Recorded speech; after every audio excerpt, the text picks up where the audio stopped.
বিসমিল্লাহির রহমানির রহিম। আসসালামু আলাইকুম, welcome back to my channel.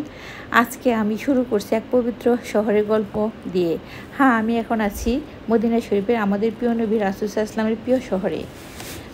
তো আমরা রেল স্টেশন থেকে বাইরে এসে গাড়ির জন্য ওয়েট করতেছিলাম। তো বলতে বলতে আমরা গাড়িতে উঠে গিয়েছি। আর আমাদের ড্রাইভার দূরে যে পাহাড়টি দেখা যাচ্ছে বললো এটা সে উহুদ পাহাড়। উহুদ পাহাড়টা আসলে অনেক বড়, অনেকটা লালচে কালারের। তো দেখতে পাচ্ছেন উহুদ পাহাড়। তারপরে মদিনার মাঝে মাঝে খেজুরের বাগান। খেজুরের বাগানগুলো আসলে মদিনা শহরকে আরও সুন্দর করে তুলেছে। তারপর আমরা যাচ্ছি শহরের দিকে। রাস্তায় তেমনটা গাড়ি নেই বললেই চলে, একদম শান্ত পরিবেশ। মদিনা অবস্থানকালে আমরা যে হোটেলে উঠেছিলাম তার নাম আর্টেল তৈবা হোটেল। এই হোটেলটি মসজিদে নববী থেকে মোটামুটি কাছেই ছিল।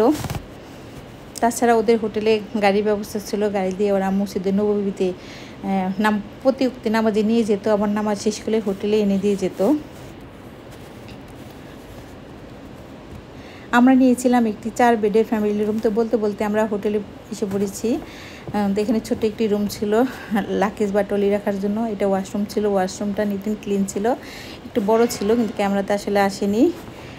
আমরা নিয়েছিলাম 4 বেডের একটি ফ্যামিলি রুম। তো দেখতে পাচ্ছেন এখানে একটা টিভি ছিল, একটা মিনি ফ্রিজ ছিল। রুমটি ছিল যথেষ্ট বড়, ঝকঝকে পরিষ্কার। প্রতিটি বিছানার পাশে আলাদা আলু চার্জিং পোর্ট এবং ছোট শেলফ ছিল। একটি ওয়াটার জগ ছিল, তারপরে কফি ছিল, মিনারেল ওয়াটার ছিল। এখানে একটা জানালা ছিল, এখন পর্দা দেওয়া আছে। বাহিরের দৃশ্যটা এত সুন্দর ছিল যা আসলে ভাষায় বলে বোঝানোর প্রকাশ করার মতো না। এখানে নামাজের জন্য জায়নামাজ ছিল, কেবলার দিক নির্দেশনা করা ছিল। একটা হোটেল শুধু থাকার জায়গা নয়, পবিত্র শহরে প্রতিটি রাত যেন এক একটা ইবাদতের প্রস্তুতি। তো বলতে বলতে আমরা হোটেল থেকে বের হয়ে মসজিদে নববীর দিকে আসলাম। রাস্তার বাতাসে ছিল অন্যরকম শান্তি, মনে হচ্ছিল প্রতিটি ধুলোকণাতেও বরকত লুকিয়ে আছে। দূর থেকে মসজিদের মিনার ও গম্বুজ চোখে পড়তেই হৃদয় যেন ঝড় বয়ে গেল। এই সেই মসজিদ যেখানে একদিন হেঁটেছিলেন আমাদের প্রিয় নবী রাসূল সাল্লাল্লাহু আলাইহি ওয়াসাল্লাম। এই সেই মসজিদ যেখানে রয়েছে আমাদের প্রিয় নবী রাসূল সাল্লাল্লাহু আলাইহি ওয়াসাল্লামের কবর, যা দেখতে প্রতিদিন লাখ লাখ মানুষ ছুটে আসে। তো এখানে ছেলে মেয়েদের জন্য আলাদা নামাজের ব্যবস্থা, এই পাশটা মেয়েদের নামাজের জন্য আর ওই পাশটা ছেলেদের। তো আমাদের সাথে অনেক ভদ্র মহিলারাও যাচ্ছে ভিতরে।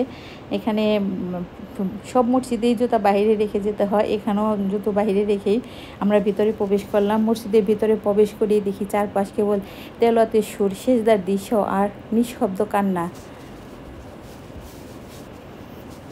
ভিতরে আছে এক অসাধারণ শান্ত পরিবেশ, প্রশান্তি যেন চারদিকটাকে ঘিরে রেখেছে, যার ব্যাখ্যা আসলে ভাষা দেওয়া কঠিন।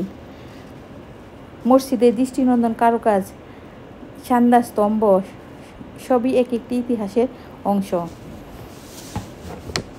তো দেখতে পাচ্ছেন এখানে অনেকে বসে নামাজ পড়তেছে, কেউ কোরআন তেলাওয়াত করতেছে। কিন্তু পরিবেশটা এত শান্ত। আমি শুনেছিলাম মদিনা শহর শান্তি শহর, আসলে এখানে আসলে বোঝা যায় এই শহরটা আসলেও শান্তি শহর। আর মসজিদে নববীর ভিতরে যেন চারদিকটা প্রশান্তি ছড়িয়ে আছে।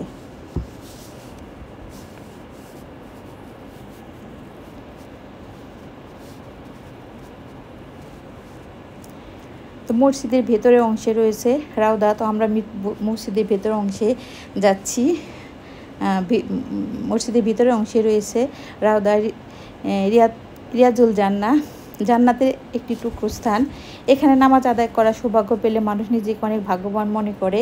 তো আমরাও সে ভাগ্যের অংশীদার হতে এখন ভিতরে যাচ্ছি। আমাদের সাথে অনেক ভদ্র মহিলা যাচ্ছে, বিভিন্ন দেশ থেকে আসছে।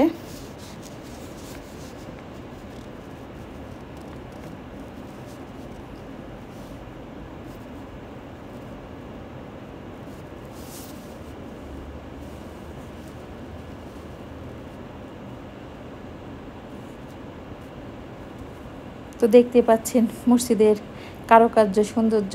সবাই বলে সোনার মদিনা, আসলে এখানে ভিতরে প্রবেশ করলে মনে হয় আসলে এটা সোনার মদিনা।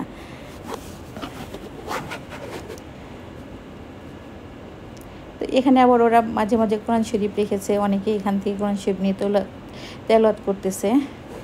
তো আমরা যাচ্ছি। তো বলতে বলতে আমরা চলে এসেছি রিয়াজুল জান্নাতে সেই স্থানে। তো এখানে অনেকে নামাজ পড়তেছে, আবার অনেকে নামাজের জন্য প্রস্তুতি নিচ্ছে। মহান আল্লাহ দরবারে লাখো লাখো কোটি কোটি শুকরিয়া যে আল্লাহ আমাকে এখানে যাওয়ার তৌফিক দিয়েছেন বা আমি এখানে যেতে পেরেছি।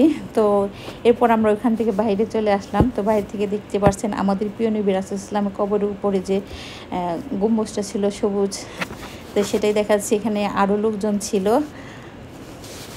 আমি কিছুক্ষণ সময় এখানে কাটালাম, এখানে বাতাসে একটা আলাদা সুঘ্রাণ আছে, আমি আগেও বলেছিলাম। আর এখানে আমি চেষ্টা করেছি চারদিকটা আপনাদের সামনে ক্যামেরায় তুলে ধরতে। এখানে অনেক লোকজন ছিল।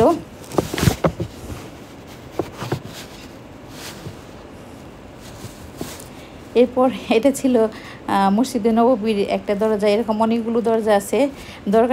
দরজার কারুকাজগুলো এত সুন্দর যে এখানে অনেকে এখানে এসে দাঁড়িয়ে সেলফি তুলছে বা ছবি তুলতেছে।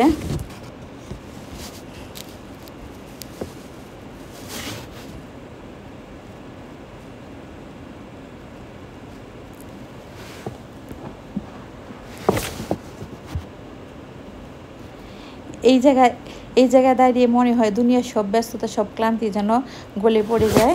এই ছিল আমার মদিনা সফরের এক ছোট অথচ গভীর অভিজ্ঞতা। হোটেল আরতাল তাইবা ও মসজিদে নববীর সফর। আশা করি ভিডিওটি আপনাদের হৃদয় ছুঁয়ে যাবে। তো ভালো থাকবেন, দেখা হবে নেক্সট কোনো ভিডিওতে ইনশাআল্লাহ। আল্লাহ হাফেজ।